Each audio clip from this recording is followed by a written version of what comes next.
Hey everyone, welcome to another episode of Be Well, Be Keto. And today I'm super excited to have Logan Sneed, who is a brain cancer survivor and was diagnosed with stage 4 glioblastoma brain tumor in March of 2016. Logan adopted a ketogenic diet and now is an online trainer and coach for people wanting to go keto. So let's go say hi to Logan. Welcome to the Be Well, Be Keto podcast, where we showcase ordinary people who have achieved extraordinary results. Your host is the high-energy girl, health coach, and personal trainer, Tracy Gluhite.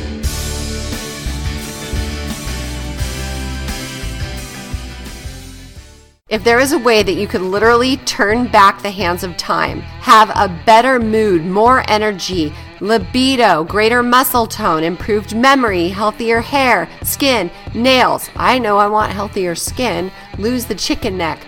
Better joint flexibility and mobility. Some fat loss, especially around the midsection. Increased strength and bone density without having to swallow a bunch of pills. If there was a way that you could have all these benefits, would you want to know about it? Well, the answer is here. We have the only FDA-registered transdermal, over-the-counter human growth hormone product. To check out some juicy details, head on over to highenergygel.com. Have you joined the Facebook group yet? I have a new Facebook group called High Energy Girls, and that is pretty much where I'm hanging out these days, and I would love to have you a part of the group. So head on over to High Energy Girls on Facebook. Hey, Logan, thanks so much for coming on the show today. Yeah, thank you so much for having me. I love podcasts, and I've seen your stuff, and I'm so excited. Yay! Well, I know you have quite a story, and I am super excited for you to share it with our listeners. So why don't you just tell them a little bit about yourself? Yeah, long story short, I was, one day I was driving to the gym. Life was great. Life was just amazing. I was accomplishing goals right and left. I had, the kind of the woman of my dreams for 4 years. I was just FaceTiming her one day, it was just such a great day. And I was, headed to the gym and we're on the phone, and then suddenly, first time in my life, I randomly had a seizure. I had no clue what the heck was happening. So I had a seizure while driving, and she witnessed the whole thing over the phone. And thankfully, it was a blessing that I just drove off the road.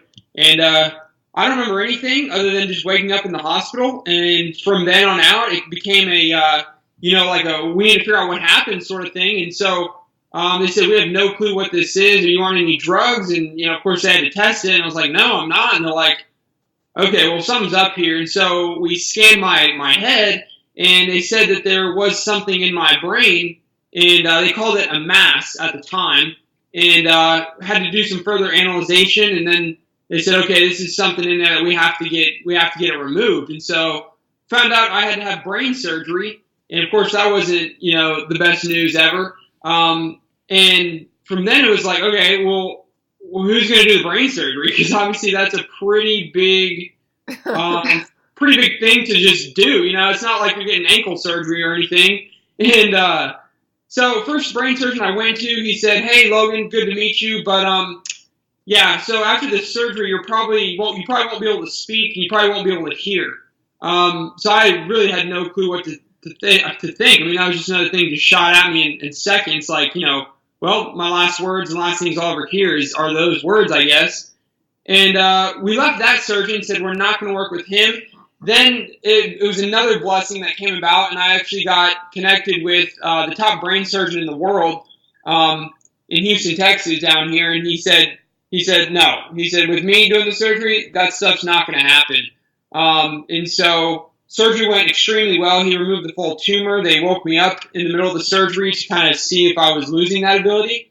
And I wasn't. And from then on out, of course, they had to do analyzation. And they had to say, like, okay, we have to see if this is bad or if this is just nothing or what. And the day of diagnosis was the day that, again, kind of a brand new me began.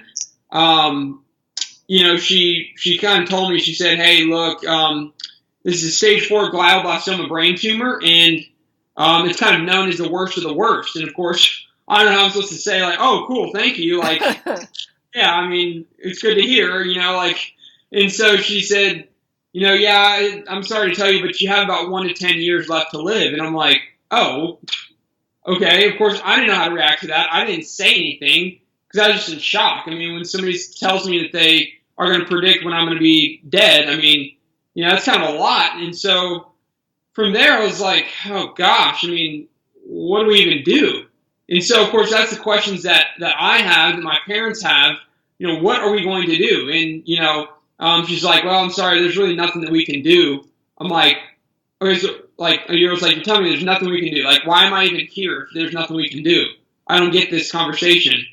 And my dad kind of interrupted and was like, so you're telling my son that he can go have a beer and a burger, that no diet, no food, no nothing is going to work? And she was like, yeah, that's just about it right there. And from that on out, that's when my life changed. I basically used those words to my advantage. And I suddenly found the keto diet kind of down the road when I was going through chemo and radiation. I found it because a friend told me about it, and I was very intrigued by it.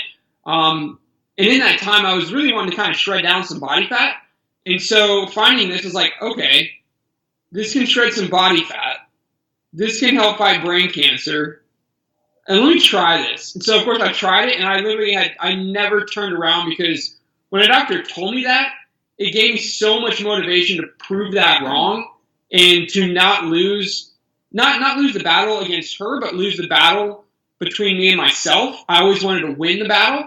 So that's when I went into the keto diet, and I never was like, oh, well, this may not work, or, oh, this keto flu thing, oh, I got to give up bread. Like, I was just so excited to go into this because I had nothing else to lose. I mean, it was either all in or not. So, yeah, I mean, that's kind of the crazy story of it all there. Well, you said a lot that I want to unpack there. Is that cool? Oh, go for it. So how long ago was that, and how old were you? I was about to turn 20. So doing the math, I want to say 3 years ago. I think we're almost at the 3-year mark. Okay. Or potentially 4. I honestly would have to ask my mom.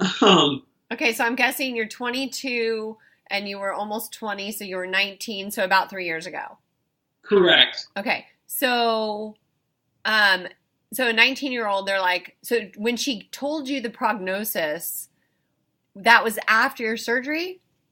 Yes, yeah, that was after, 2 weeks after surgery is whenever, it took them about 2 weeks to kind of diagnose the tumor itself, to see, malignant, benign, stage 3, stage 4, is it glial blastoma, and there's a ton of different tumor variations, and I really was I was like, there's not anything wrong with it. I mean, it's just something that's just going to happen once, and that was it. And then complete opposite of what I thought it would be. Yeah. And it's crazy what you said about how she said your nutrition didn't count. So my dad has kidney cancer right now. And I was talking to him on the phone, and he lives in Florida. I live in California. I'm like, what are you doing while you're sitting there with your chemo? And he goes, oh, just eating some candy and cookies. And I just went livid. I'm like, what? Are you kidding me? And I'm like, I went crazy. And I'm like, that's the way they're going to keep in business. Just keep giving you the candy and the cookies so it can keep feeding the cancer. And then the chemo is going to kill all your cells plus what it does for the cancer. Yeah, wow. That's the way, it's just the way it is. I mean, it really bugs me, to be honest with you. And I'm actually going to get my MRI in 2 weeks to see what's going on, which there's nothing there. I'm very confident. So I'm going to get my MRI, but it's just like every time I go there, I just get so antsy because anything I have to say about a diet, they just want to blow me off and just assume, no, it's stupid. Stop talking about diet. No, I just, it hurts me. Yeah, it's pretty bad. I mean, but the good news is that you're young, Logan, and hopefully you will get on a pathway to make change. And, with your experience and with your story, you have the power to do that. And so that's why this podcast episode is super important to me, to really blow it up so that people can know that they have options. And so that's where I want to go next. I want to really hone in on your form of keto. What did you do exactly to, heal your body? Yeah, good question. So I started keto, and I didn't start keto as like a keto master, and I'm not a keto master. I mean, I'm always learning. I think everybody is. Yeah. But I started off just kind of like, okay, butter, bacon, eggs, asparagus. Okay, that's pretty simple. And I just kind of went with that. And then, I really, really started watching Dr. Berg, and I rigorously watched, and I still do, but I watched him, like, honestly, for hours every day. And I got onto that call one time, and I said, hey, Doc, I kind of told him about my story, and he had no idea who I was, and I was like, hey, basically, if you had a tumor like I did, and you're trying to prevent this thing from coming back, I'm doing keto, but what would you do if you were me? And he was like, well, that's a good question. I would keep doing what you're doing, but I would only eat organic food. And I was like, oh. I was like, so kind of like a no to, maybe like Chipotle and, other keto-friendly options. He was like, yeah, that's correct. I'm like, okay, all right, another little shift here. So ever since then, I only have eaten grass-fed, organic, really high-quality food on top of doing keto. And by doing keto and putting keto on clean steroids, if you will, I mean, it kind of amps things up to another level, and it just makes me even more conscious of the food I put in my body. So I know that people who want to lose weight do approximately a 70% fat program. Did you do a therapeutic keto, like with higher fat, or what percentage would you say you set your macros at when you began? I'm still doing regular keto. Now I do still test my ketone readings, and every time I test, I'm in like a 2.0 or higher. Okay. So I'm very, very deep into ketosis, even when I'm not doing like a 95 and 5. I don't really know what those are, but my numbers are kind of standard keto approach. But as far as like my carbohydrates, I'm not really somebody that says like, oh, okay, yeah, cool, I get one piece of bread today, and then the rest I'll do veggies. Oh, I get, a few berries. Not that berries aren't keto-friendly, but I literally only have my carbs coming from green cruciferous vegetables and a little bit of nuts, and that's literally it. So, oh, good. Yeah. I don't know anybody who does keto and says they can have one piece of bread. I would say that's not keto, because any type of gluten that gets in your body is going to create autoimmune problems later. Yeah, it definitely spikes blood sugar. Yeah, for sure. Yeah, so that to me, I mean, unless they're making like a keto bread with like almond flour or coconut flour or psyllium or, something like that. But conventional bread has no place on our plate, in my opinion. And yeah, correct. So how many carbs did you start with? Did you go net, total? What was your goal at the beginning? It was about 25 total grams, and right now I'm going to like 20 to 40 total grams. Again, of just greens. And by having just the greens, by having more greens than I had before, it definitely fills me up more, and it definitely has helped my digestion a lot. So and I only track kind of like total, so I go anywhere from 20 to 40 total grams of carbs. Okay. So you know what my favorite is, and especially for somebody like you, is broccoli sprouts. Have you heard of those? Oh, yes, I have actually. Have you made them? Let me see. I'm looking them up right now. Oh my gosh. Okay, so let me tell you the thing. So broccoli sprouts, imagine one seed of broccoli grows into a whole plant and a whole stalk of broccoli, right? Well, okay, yeah. If you take them and sprout them instead, then you're going to get all that awesome nutrition. And so you can have like multiple, sprouts. I mean, I eat a ton of them at a time. And instead of using like lettuce on a salad, I'll do like a ton of sprouts and like cilantro. Oh, wow. Yeah, that sounds really good. And maybe some like sauerkraut, just to give it a little bit of tang and zip. Yeah, that sounds really good. I've actually seen these. I need to pick these up at the Whole Foods. Or no, just get the seeds and sprout them. They only take like 3 or 4 days. And then I like them before they're fully grown. I like them when they're about halfway up. You just get a seed sprouter. And then what I do is I'll put a tablespoon of seeds out on like one of the quads, and then wait a couple days and then put another tablespoon of seeds out. And then that way you always have fresh sprouts. Oh, wow. Yeah, that makes sense. That's awesome. Yeah, it's super good because then the micronutrients that you're getting in one of those is just amazing. And then today I heard about something that might interest you that I thought was really, really fascinating. So there is this type of yogurt. So I was watching this video. It's called Gcmaf. Okay, that is like this compound that is really good for immune. All right, and I'm trying to find the recipe for it. So once I do, I'll shoot it over to you. But there is this video that I was watching that this researcher, is he a professor? And he was from Italy, and he was able to kick cancer's butt by having this yogurt that you make with raw milk, olive oil, and probiotics. And within 3 weeks, his mother-in-law's breast tumor was gone. Oh, wow.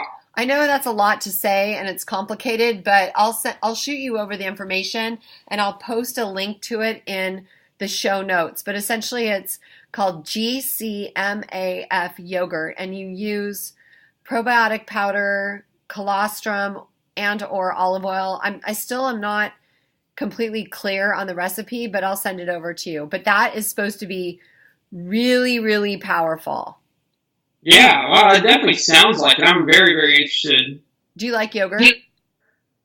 I never really was a fan of yogurt, but I mean, as far as like picky eater, like I'm the last person I would ever say like, oh, I hate that. Like I really have never said anything like that I don't like, to be honest with you. So I'm definitely, open to that. Okay, cool. I'll shoot it over to you because it's supposed to be really, really anti-cancerogenic or whatever that word would be. But I think that from what I've learned so far, is that it's really good. I'm trying to figure out how to make it at home, and there's different research that I've seen on here. So, and then because you're a personal trainer, right? Online trainer. Okay, so tell me about what do you do? What is your work? Yeah, so I have my own online business, which is fusionlean.com. So, if they want to come and try the keto diet, they basically come to my website, they purchase a plan, and they'll get access to their own meal, their own workout plan, their own account, and they'll be part of a private Facebook group, kind of an accountability sort of group. And basically the plan will guide them all the way through every meal, every workout, every day in a 12-week period to see the optimal results that they want. So, yeah, it's been going extremely well, and I've had almost 5,000 people hop on a plan, and it's just changing lives right and left. Oh, that's so cool. Now, what kind of client do you typically take on? Is it, or do you have a type of client you go for, or do you just go for anybody? What exactly do you mean? Like, essentially, there's people of all kinds. There's people all over the world that come on. So it's basically, I don't personally guide them. I will be here 100% for them, but people hop on the plan and the plan will guide them all the way through that. And essentially we kind of all do it together, I guess you could say. But yeah, it really, it's crazy because I have clients who are 18. I have clients who are in college. I have stay-at-home moms. I have dads who are in their 40s, and then I've had some of my most successful clients that are in their 60s that are older age men. It really is just such a vast audience of people getting on keto and getting on my plan. Oh, that's so cool. And How long's your plan? How long's your program that you offer? Yeah, it's a full 12-week period, so essentially 3 months, and then from there, usually what will happen is after that 3-month period, they'll select another plan, and then we'll get them a full new, edited, new plan for them. Oh, cool. And did you start doing this before or after your cancer diagnosis? I started doing this after. It really kind of came about because I was doing keto, and then I started seeing really significant results, and I was like, wow, this is going really, really well. And so I started posting on my social media, and people knew I was doing chemo still and radiation, and they're like, dude, how in the world are you seeing those results by doing chemo and radiation? That makes no sense. And I'm like, well, I'll show you. And so I kind of suddenly started FusionLean.com out of the blue, and I had my granddad buy it, I had a good friend buy it, then I got a follower do it, and then like I kept getting these before and afters, and these people are like, whoa, this is literally like the best plan I've ever seen. This isn't just like the generic like PDFs. Like, this is really good. And so before and after started coming in, and I was in the middle of college actually, and it was really a goal of mine to end up dropping out of college to start my own business one day. And again, this was a blessing that just kind of randomly sparked up, and it got to a point where I was able to drop out of college. And in the middle of my sophomore year, and part of that had to do with a breakup that took place in the middle of chemo and radiation. My girlfriend at the time, we were together for 4 years, sophomore year of high school till sophomore year of college. And in the middle of all that, she left me out of nowhere, just on a random day. And it just really was extremely devastating for me, because I thought it was, literally like the love of my life. And it really just brought another shot to the chest. And, I was glad that I had the business, and I kind of was like, okay, I need to get out of this college. I need to focus on the business. I got to figure something out. And so I just focused on the business and never slowed down from there. Wow, that's awesome. And was this the girl that was with you that you said was like for 4 years? Yeah, it was the one that I was with 4 years, and she was the one who witnessed the seizure and, and everything. Wow. That's amazing. Well, you know what? She's probably regretting that now. That's what I always say about my boys and their girlfriends when they break up. So, okay, I want to go back to your keto style. So, did you do intermittent fasting at all? I didn't at first. It got to a point where like I was eating at night, and then like I woke up in the morning and I was like, okay, I'm really not that hungry, so I just probably won't eat until like 10. And then that became like a 14-hour fast just without even me knowing. And then it got to the point where I was like, okay, I don't even need this breakfast. And then I started bringing in 16-hour fasting, and ever since then, it's basically what I do every day now. So what's your eating window from? It kind of depends. Usually either like 1 and 7 or 2 and 8. It's really a 16-8 sort of fasting ratio. Oh, good. Yeah, doesn't it make you feel good? I mean, I think people, when they think about not eating, that they're going to starve to death or something. Oh, yeah. I mean, that's what I thought when I was trying to be like the Hulk guy out there. Yeah, they're like, breakfast is the most important meal of the day. Yeah. Oh, man, I have heard it a million times. Oh, yeah. And the whole, like, 3 small meals and 3 small snacks. And, it's just old school dogma, which is fine. But, it's like, open your mind and look at the science. Like, because I'm 53 now. And, yeah, how old's your mom? Exactly your age, actually. Yeah, I figured somewhere around there. So I'm looking at aging and health. Like, I want to avoid cancer. I want to avoid heart disease and all of these other things. And so one of my favorite things about intermittent fasting is the autophagy. Yeah. So I interviewed Dr. Nasha Winters, who has a cancer treatment facility, or she has a business that she works with clients, and it's called Optimal Terrain, and it's in Colorado. And yeah, I've actually worked with her a little bit. Oh, you have? How so? Yeah. What's that? How so? Oh, we kind of scheduled a call with me, her, and the family and stuff. Oh, cool. She's great, right? Yeah, she's awesome. Very cool. So what she said is she does like 2 days a week, full 24-hour fast. Like the 2 busiest days that she sees clients, she just fasts both of those whole days. Oh, wow. That's awesome. And then her big thing is sleep. Yeah, I'm really trying to I value my sleep so much. Oh, good. Yeah, 100%. I know I'm not going to say more important, just as important, as keto and diet itself. Yeah, so tell me about your sleep habits. Because you're young, so I know how you youngins are. Well, no, I go to bed, I try and go to bed no later than like 10. Oh, good. And then I'll wake up at anywhere from like 6 to 7. So my body's been wired to like legitimately sleep for like 7.5 to 8 hours. And my body, like if I go to bed at 11, it'll naturally wake up at 7. If I go to bed at 10, it'll wake up at 6. If I go to bed at 12, it'll wake up at 8. So it's like, it's really hardwired into kind of having its nightly routine of sleeping and stuff. Oh, that is really good. That's good. I'm glad that because she says the sweet spot is from 11 p.m. till 3 a.m. And so you're getting that, which is awesome. So tell me about some of your favorite things with keto. What do you love about it? Gosh, see, it's hard because I don't view it as a diet.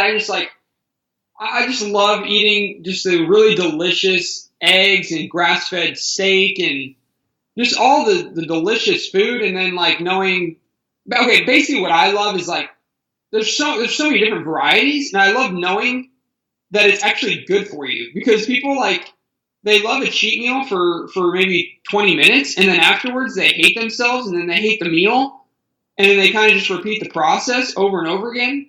But on keto, to me, it's like, man, this is just so good, and I know it's so good for my body. Man, I love this. That just makes me love it all in all. And just what it's doing for my body and just how good the meals are. Yeah, makes you feel good. Yeah. So when your mom says, hey, I'm going to cook you whatever you want for dinner tonight, Logan, what do you ask her for? Well, my mom has actually become she has her own like signature turmeric cauliflower sort of recipe thing. And so she's really good at making that, like the good turmeric cauliflower. And we actually, for Thanksgiving, it was about a 95% keto Thanksgiving. But what was different is that we actually had duck meat instead of turkey, and it was something different. And the duck meat was just lots of good fat. We made cauliflower mashed potatoes. We made some sprouted Brussels sprouts or something like that, and like cauliflower rice, and just a ton of different things. And so my mom's really good at making this turmeric cauliflower sort of flavor. Does she share her recipe? She really, like, all she does is olive oil, turmeric, and cauliflower, and pepper, too. And, like, so I don't know how she does it, but she just makes it really, really good. Well, ask her if she's willing to share the recipe, and we can put it on the show notes page for the podcast, and the listeners will dig it, and then she can be famous for it. Oh, yeah, absolutely. So what does a typical day of eating look like for you then? So you start eating around afternoon. And what do you break your fast with? Usually around like 1 or 2. From there, I have. I'll tell you what I had today. I had salmon, some over easy eggs, some asparagus, some mushrooms, and zucchini with some sauerkraut, with Brazil nuts, and some MCT oil. So. And salt and pepper and stuff. Do you have coffee in the morning? I do. I just have straight black coffee. Okay. I like to put a little bit of MCT in mine and whip it up and get it all frothy. Yeah. I'll change it up every now and then. But yeah, I mean, lately I've just been doing kind of straight black coffee because there's a coffee shop right underneath me that I love going to every morning. So. Oh, okay. That's cool. And you live where? What state are you in? Austin, Texas. Austin, okay. Austin's quite the up-and-coming place. So my youngest son, who still's home, his girlfriend's parents moved there, and so they've been back to visit about 3 times, and he's like, I think I'm going to apply at Austin University or University of Austin or something like that. Oh, probably UT? I have no idea. Is that the college that's in Austin? Yeah, he's probably talking about University of Texas. Okay. Is that a private school? No, that's a massive D1 school. It's a great college. It really is. Okay, yeah. He's a creative. He's really, really, really talented with film and photo. So, oh yeah, that's awesome. Yeah, that's what he's really good at. So when you get up in the morning and you drink your black coffee, do you hit the gym, or are you a late night gym person? I usually do the gym around like probably 11-ish, kind of probably 2 hours before my first meal of the day. So usually late morning time, I would say. I mean, today was actually an exception, but usually it's a little bit later morning. When it's empty. Yeah, exactly. Everyone's at work or at lunch. Yeah, that's the sweet spot time, like late morning, that's good. I go at like 5:30 in the morning because I work full time. So Oh, wow. Yeah. I teach as well. Like tomorrow I have to teach TRX. Do you know what that is? Oh, yeah. So yeah, it's That's fun. cool. I like it. So what advice would you give somebody just starting out on keto? Keep going with it. Okay. Like, don't go a week and say, wow, this isn't going that well, and then quit.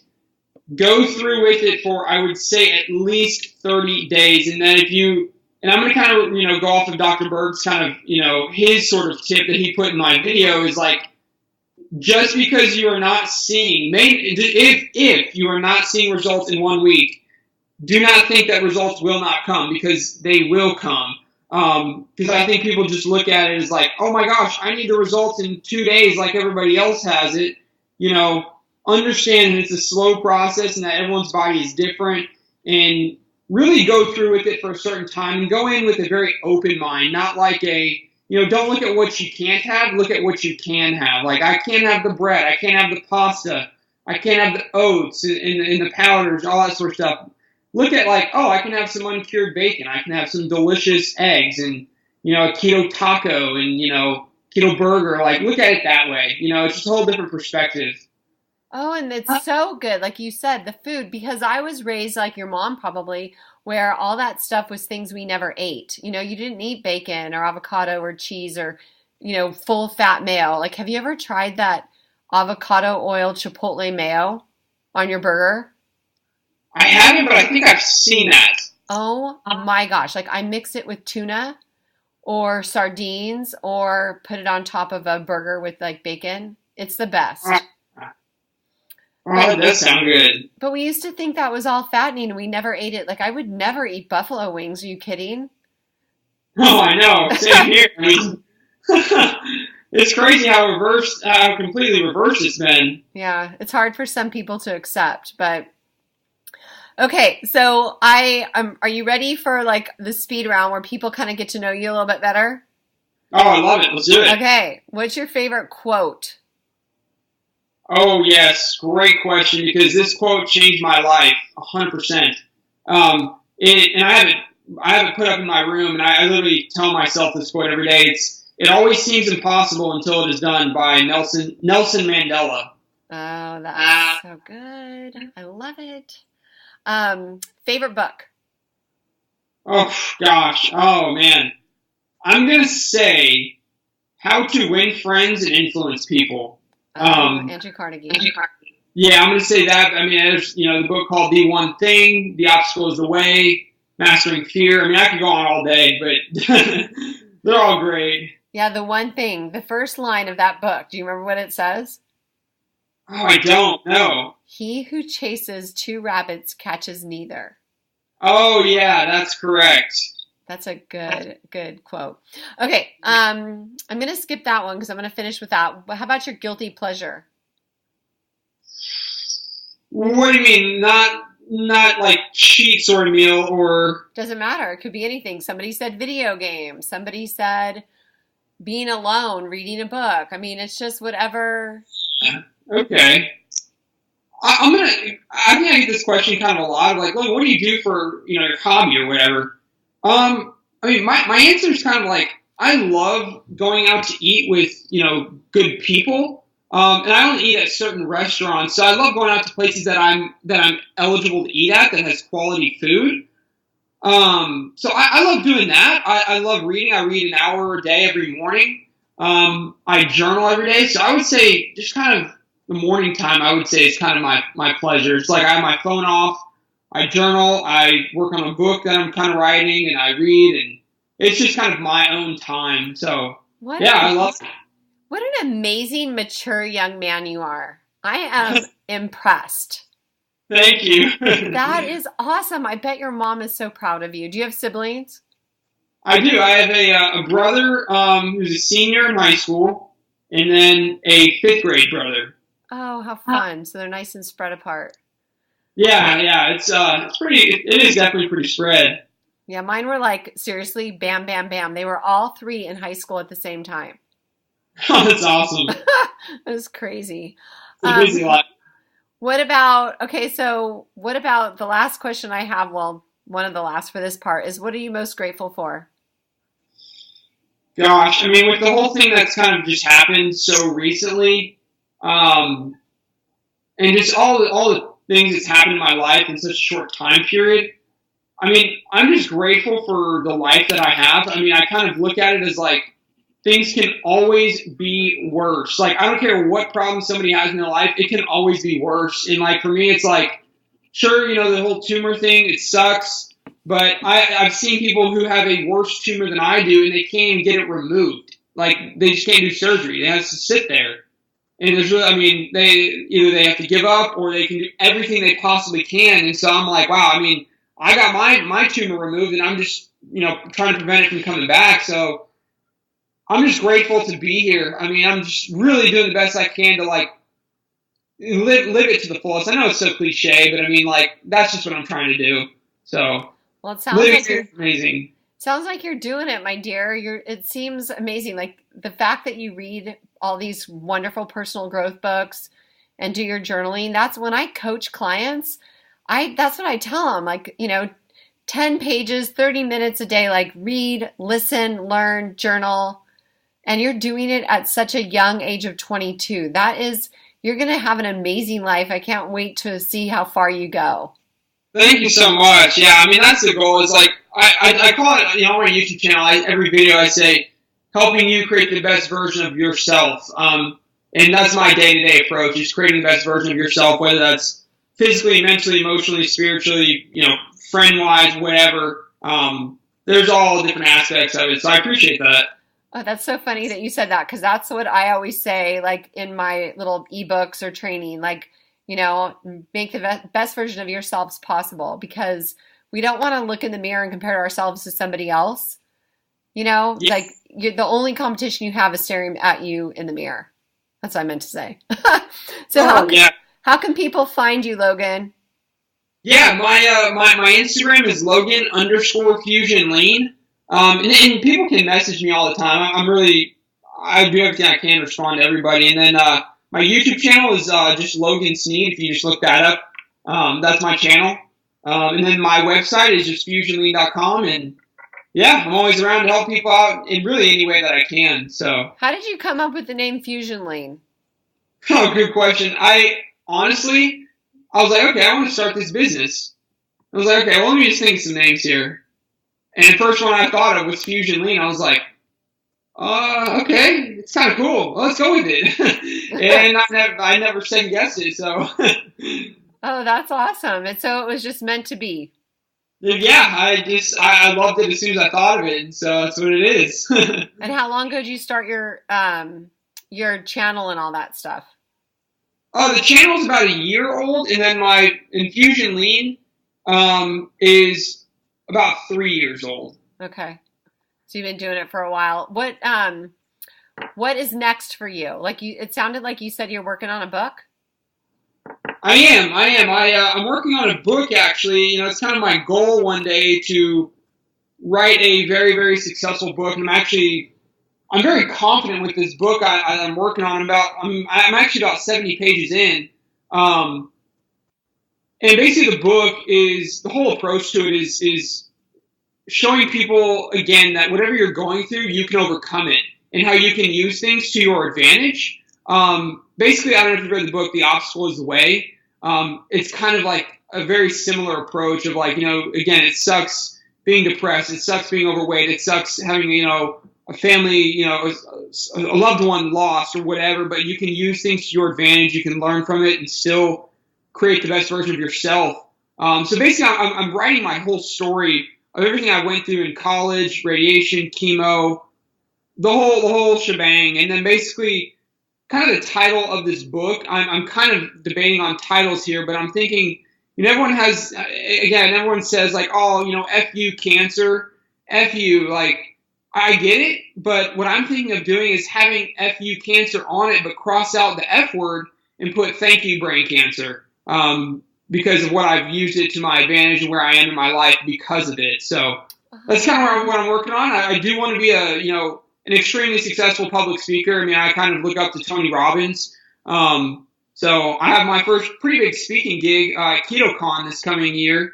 So that's kind of a first step with it. But yeah, those are kind of my goals from now on. Yay, that's so cool. And I love the title of your book. Thank you. Yeah, I just kind of randomly thought of it, and I thought it was a pretty good, catchy title.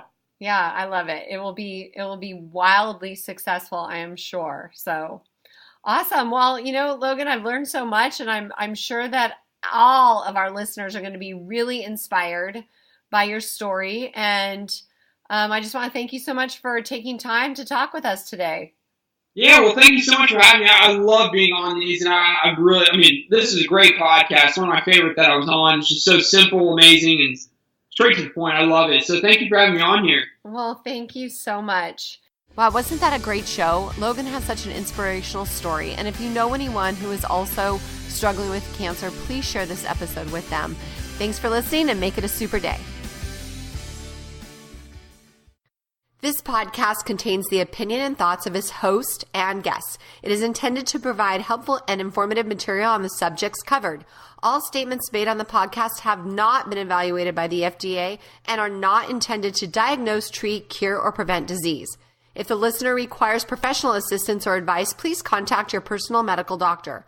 Both host and guest specifically disclaim any responsibility for any liability, loss, or risk, personal or otherwise, which is incurred as a consequence directly or indirectly of the use and application of any of the contents of these episodes. Like I said, this is my opinion, and I could be wrong.